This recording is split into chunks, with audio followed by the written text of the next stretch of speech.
Hello दोस्तों, आप सभी का हमारे यूट्यूब चैनल डीके पाठशाला में स्वागत है। दोस्तों, आज की वीडियो हम बात करने वाले हैं जो आपका R O A R O का एग्ज़ाम होने जा रहा है 11 फरवरी को, कि उस एग्ज़ाम में आपको तुक्का किस तरह से लगाना चाहिए।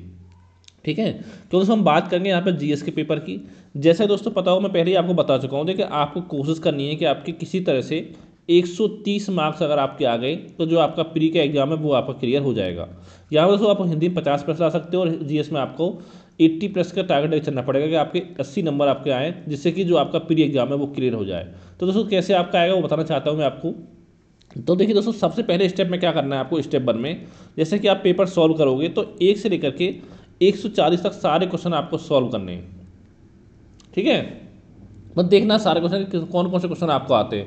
पहले स्टेप में दोस्तों देखिए, जो भी क्वेश्चन आपको 100% जिस पे आप श्योर हो, यानी जिस क्वेश्चन पे आप 100% श्योर हो कि इसका आंसर ए है, बी है, सी है, डी है, तो दोस्तों उस क्वेश्चन को आपको पहले सॉल्व कर लेना है। अब दोस्तों जैसे कि आपको पेपर हो जाएगा मान लो पहले स्टेप में, तो हो सकता है दोस्तों ऐसे आपके 50 से लेकर के 60 क्वेश्चन के आसपास हो। ठीक है, या किसी के आपका 60 से लेकर के 70 क्वेश्चन के आसपास हो, जिसके कि आपके क्वेश्चन सही हो रहे हों। तो देखिए दोस्तों, इतने क्वेश्चन जो आपके वो पर्याप्त नहीं है आपको एग्जाम निकालने के लिए, चीज़ आपको पता होगी। ठीक है, इतने क्वेश्चन में आपका एग्जाम नहीं निकलेगा प्री का।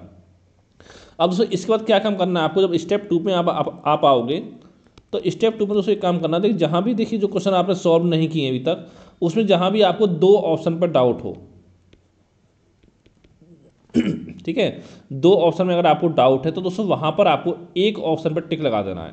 ठीक है, पहले तो बहुत सारे लोग आपसे बोलते थे कि आपका जैसे कि A B C D option है तो बी को पकड़ो, सी को पकड़ो, लगाते लगाते जाओ। तो दोस्तों उससे काम आप नहीं चला, वो जमाना जा चुका है आपका। अब क्या करना है, जहाँ भी आपको 2 ऑप्शन में डाउट हो, जैसे आपको या डाउट है या तो इसका आंसर ए होगा या सी होगा, या इसका आंसर बी होगा या आपका डी होगा, या इसका आंसर ए होगा या आपका डी होगा, तो दोस्तों इस केस में क्या करना है, इस केस में 2 ऑप्शन जो आपके हों आपके सामने, उसमें से किसी में भी आपको निशान लगा देना है।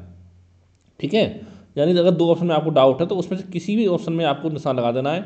अब दोस्तों जैसे मान लो आपकी किस्मत अगर ठीक ठाक है, तो ऐसे दोस्तों अगर मान लो आपने 40 क्वेश्चन पर अगर आपने निशान लगाया, 40 क्वेश्चन पर, जिसमें से आपके 20 क्वेश्चन अगर आपके सही हो गए, अगर आपकी इसमें ठीक ठाक है तो ठीक है दोस्तों, यहाँ पर मैं केस ले रहा हूँ आपका 50% का, यानी 20 क्वेश्चन आपके सही हो गए और 20 क्वेश्चन जो है आपके गलत हो गए। तो दोस्तों जो आपके 20 क्वेश्चन सही हुए उसके दोस्तों मिलेंगे आपको 20 मार्क्स, यानी एक क्वेश्चन का 1 मार्क्स मिलेगा। और जो आपके 20 क्वेश्चन गलत हुए हैं उसका दोस्तों आपका 6.6 मार्क्स जो वो आपका नेगेटिव हो जाएगा, यानी कि एक क्वेश्चन का 0.33 मार्क्स आपका नेगेटिव होता है। तो दोस्तों इसके बावजूद भी आपको टोटल मिला करके 13.4 मार्क्स जो है दोस्तों वो आपको प्रॉफिट हो रहा है इस केस में। ठीक है, तो इतना प्रॉफिट दोस्तों कम नहीं होता, इतना प्रॉफिट आपके लिए बहुत होता है। ठीक है, अगर दोस्तों एक केस हम लगाते हैं दूसरी कंडीशन, जैसे मान लो अगर आपके 20 क्वेश्चन सही नहीं होते, अगर मान लो आपके 15 क्वेश्चन अगर आपके सही होते हैं, तो उस केस में आपको 15 नंबर मिल गए 15 क्वेश्चन के, और साथ में 25 क्वेश्चन जो थे आपके वो आपके गलत हो गए। तो दोस्तों जो 25 क्वेश्चन गलत होंगे उसके दोस्तों आपका 8.2 मार्क्स जो है 8.25 में जो मार्क्स हैं वो आपके नेगेटिव हो जाएंगे। इसके बावजूद दोस्तों आपको 6.7 मार्क्स का जो आपको फायदा मिलेगा। ठीक है, इस केस में भी तो देखिए जहाँ भी आपको 2 ऑप्शन में डाउट हो वहाँ पर आपको तुक्का लगा देना है। ठीक है, किसी भी केस में। अब दोस्तों इसके बाद देखिए जो ऑप्शन बचते हैं कि आपको चारों में डाउट है, 3 में डाउट है, वहाँ पर आपको तुक्का नहीं लगाना है, जहाँ पे आपको चारों में डाउट हो, 3 में डाउट हो। अब दोस्तों आपको टोटल में आके काउंट करना है कि आपके क्वेश्चन कितने बन रहे हैं। अगर दोस्तों आपके क्वेश्चन 75-80 के आसपास अगर बन रहे हैं तो आप छोड़ दीजिए वहीं पर, कोई दिक्कत नहीं है। ठीक है, अगर इसके बावजूद ही अगर आपके मान लो 60-65 नंबर ही बन रहे हैं तो दोस्तों एक काम यहाँ पर आपको और करना है, जैसे कि आप कोई क्वेश्चन सॉल्व कर रहे हो और 4 ऑप्शन में अगर आपको डाउट है कि इनमें से कौन सा आंसर होगा, तो वहाँ पर दोस्तों 4 ऑप्शन में आपको ऐसा क्वेश्चन ढूंढना है जहाँ पर कि दोस्तों आपके 2 यानी जो सबसे लंबा ऑप्शन हो, यानी सबसे लंबा वाला जो ऑप्शन हो, यानी जिसमें सबसे ज़्यादा वर्ड लिखे हो, सबसे लंबा ऑप्शन, तो दोस्तों उस पर आपको टिक लगा देना है।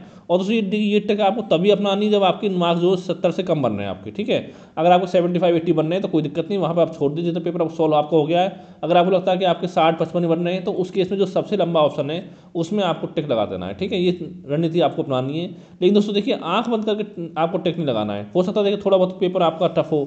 ठीक है, तो इस तरह दोस्तों रणनीति आपको अपनाने जीएस पेपर में। मैं पहले ही आपको बोल चुका हूँ कि आप कोशिश करनी है जीएस में आपके 80 नंबर के आसपास अगर आपके आ जाते हैं और आपके जो हिंदी के पेपर उसमें 50 आ जाते हैं तो 130 नंबर पर आपको पूरा चांस है कि अगर आप जनरल से बिलोंग करते हो तो जो आपको मुख्य परीक्षा देने का आपको मौका मिल जाएगा। अगर आप जनरल ओबीसी हो तो 130 के आसपास मान चलिए, और अगर आप एससी और फीमेल हो तो 120 से 125 के बीच में अपना लेके चलिए कि 120 से अगर 125 के बीच में मार्क्स अगर आपके आ रहे हैं तो इतने में आपको मुख्य परीक्षा देने का मौका मिल जाएगा। तो दोस्तों यही आपको बताना था।